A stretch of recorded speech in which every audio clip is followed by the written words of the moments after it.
जब शैतान को रमज़ान में जंजीरों में जकड़ दिया जाता है मगर फिर भी गुनाह क्यों होते हैं? शैतान का तसव्वुर। इस्लाम में शैतान एक ऐसी मखलूक है जो इंसान को अल्लाह के रास्ते से भटकाने की कोशिश करता है।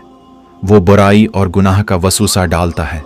रमज़ान में उसके कैद होने का मतलब ये है कि उसकी ताकत कम हो जाती है, लेकिन वो मुकम्मल तौर पर ख़त्म नहीं हो जाता। गुनाहों की वजूहात। नफ्स की ख्वाहिशात। इंसान का नफ्स ख्वाहिशात बुराई की तरफ माइल होता है। रमज़ान में शैतान की गैर मौजूदगी में भी नफ्स इंसान को गुनाह की तरफ ले जा सकता है। साल भर की बुरी आदतें रमज़ान में भी इंसान को गुनाह करने पर इकसाती हैं। आदतें। तवील उरसे से जारी बुराई की आदतें इंसान के अंदर रासिख हो जाती हैं। रमज़ान में शैतान के कैद होने के बावजूद ये आदतें इंसान को गुनाह करने पर मजबूर कर सकती हैं। शैतान के चीले इंसानों और जिनों में मौजूद हैं जो उसके कैद होने के बावजूद बुराई फैलाते हैं। आखिरी 10 दिनों की हिकमत। रमज़ान के आखिरी 10 दिनों में अल्लाह ताली हमें एतिकाफ, लैलतुल क़द्र और इबादत की ज़्यादा तरगीब देते हैं। उसकी एक वजह यह भी हो सकती है कि जैसे ही रमज़ान ख़त्म होता है शैतान दोबारा आज़ाद हो जाता है और पूरे ज़ोर से हमला करता है।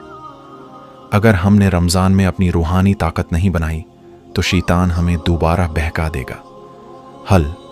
सिर्फ शैतान को बुरा भला कहने के बजाय अपने नफ्स को भी सुधारें।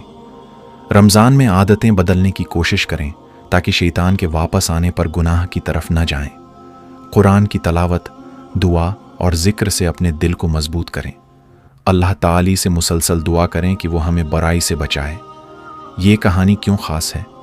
ये कहानी हमें ये याद दिलाती है कि रूहानी जंग एक मुसलसल जदोजहद है।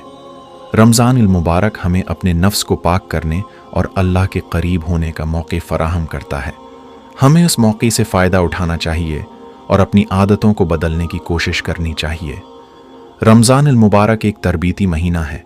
जिस तरह एक खिलाड़ी तरबियत के दौरान अपनी कमज़ोरियों पर काबू पाने की कोशिश करता है, इसी तरह हमें भी रमज़ान में अपनी कमज़ोरियों पर काबू पाने की कोशिश करनी चाहिए। बिल्कुल इस मौजू को मज़ीद गहराई में ले जाते हैं और कुछ इजाफी पहलुओं पर रोशनी डालते हैं। रूहानी तरबियत का महीना।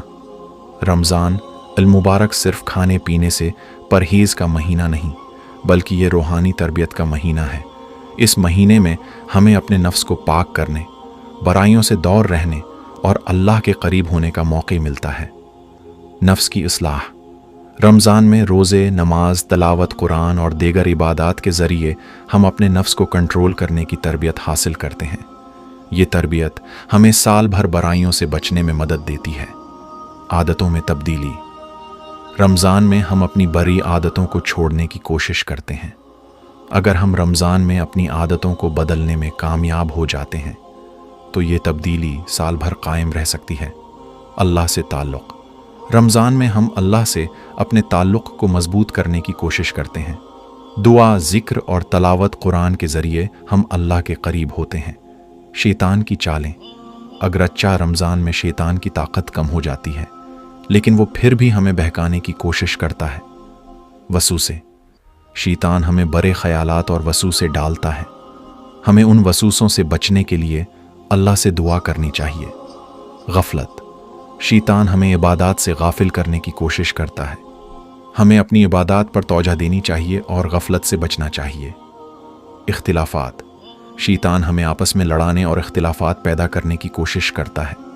हमें आपस में मोहब्बत और भाईचारे से रहना चाहिए। रमज़ान के बाद भी हमें अपनी रूहानी तरबियत को जारी रखना चाहिए। इबादत में तसलसल। हमें रमज़ान के बाद भी अपनी इबादत को जारी रखना चाहिए। तलावत कुरान और ज़िक्र को अपनी ज़िंदगी का हिस्सा बनाएं। नेकियों में इजाफ़ा। हमें रमज़ान के बाद भी नेकियों में इजाफ़ा करना चाहिए। सिदक़ा, खैरात और दूसरों की मदद करते रहें। बुराइयों से दूरी। हमें रमज़ान के बाद भी बुराइयों से दूर रहना चाहिए। अपनी बुरी आदतों को छोड़ने की कोशिश करें। नतीजा। रमज़ान अल मुबारक एक अनमोल मौका है जिससे हमें फ़ायदा उठाना चाहिए। हमें उस महीने में अपनी रूहानी तरबियत करनी चाहिए और अपनी आदतों को बदलने की कोशिश करनी चाहिए। अगर हम रमज़ान में अपनी रूहानी ताकत को बढ़ा लेते हैं तो हम शैतान के हमलों से महफूज रह सकते हैं। बिल्कुल आइए उस गुफ्तगू को मज़ीद वसात देते हैं और कुछ अहम निकात पर हम तबसरा करते हैं, तौजा मरकूज़ करते हैं। रमज़ान एक नफसियाती और रूहानी रीसीट बटन।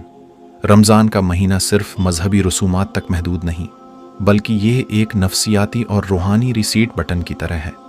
ये हमें अपनी ज़िंदगी का जायज़ा लेने, अपनी तरजीहात को दोबारा तरतीब देने और अपनी रूहानी और जज्बाती सेहत को बेहतर बनाने का मौका फ़राहम करता है।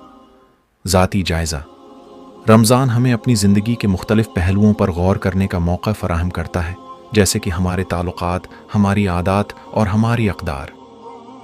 ये हमें यह समझने में मदद करता है कि हम अपनी ज़िंदगी को किस तरह बेहतर बना सकते हैं। आदत की तब्दीली। रमज़ान हमें अपनी बुरी आदतों को छोड़ने और अच्छी आदतें अपनाने का मौका फ़राहम करता है। यह हमें अपनी ज़िंदगी में मुसब्बत तब्दीलियाँ लाने में मदद करता है। रूहानी तजदीद। रमज़ान हमें अपने रूहानी ताल्लुक़ को मजबूत करने और अल्लाह के करीब होने का मौका फ़राहम करता है। यह हमें ज़हनी सुकून और इत्मीनान फ़राहम करता है, नहीं बल्कि इज्तिमाई तौर पर भी अहम है। ये हमें एक दूसरे के साथ हमदर्दी और भाई चारे का इजहार करने का मौका फ़राहम करता है। हमदर्दी और सखावत। रमज़ान हमें गरीबों और ज़रूरतमंदों की मदद करने की तरगीब देता है। ये हमें एक दूसरे के साथ हमदर्दी और सखावत का इजहार करने का मौका फ़राहम करता है। माशरती हम आहंगी। रमज़ान हमें एक दूसरे के साथ मिलजुल कर रहने और माशरती हम आहंगी को फ़रोग़ देने की तरगीब देता है।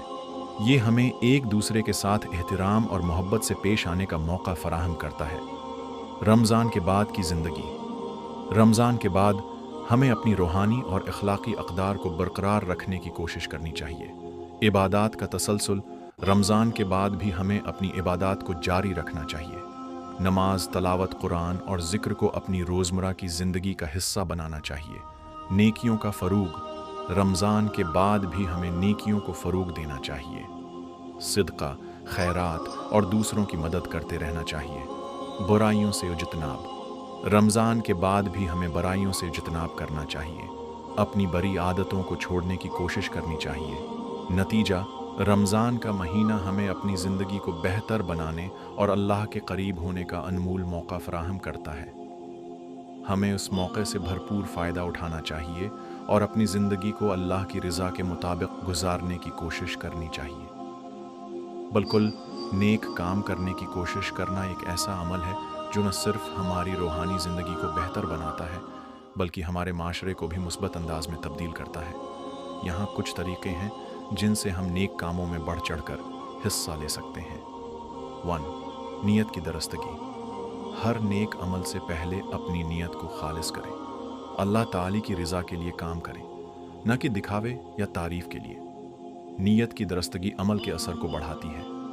2. रोज़मर्रा की ज़िंदगी में नेकियां। छोटी छोटी नेकियां भी बहुत अहमियत रखती हैं। मुस्कुराना, किसी की मदद करना या अच्छी बात कहना भी नेकी है। अपने वालिदीन, रिश्तेदारों और पड़ोसियों के साथ हुस्न सलूक से पेश आएं। किसी गरीब या ज़रूरतमंद शख्स की मदद करना, किसी बीमार की इयादत करना, किसी को इल्म सिखाना, किसी को अच्छी नसीहत करना, किसी की दिलजोई करना, किसी के साथ हुस्न अखलाक से पेश आना। अपने वक्त का कुछ हिस्सा रज़ाकाराना कामों के लिए निकालें। 3. इबादात में बाकायदगी। नमाज, रोज़ा और तलावत कुरान जैसी इबादात को बाकायदगी से अदा करें। इबादात हमें अल्लाह ताली से जोड़ती हैं और नेक कामों की तरफ राग़िब करती हैं। 4. इल्म हासिल करना।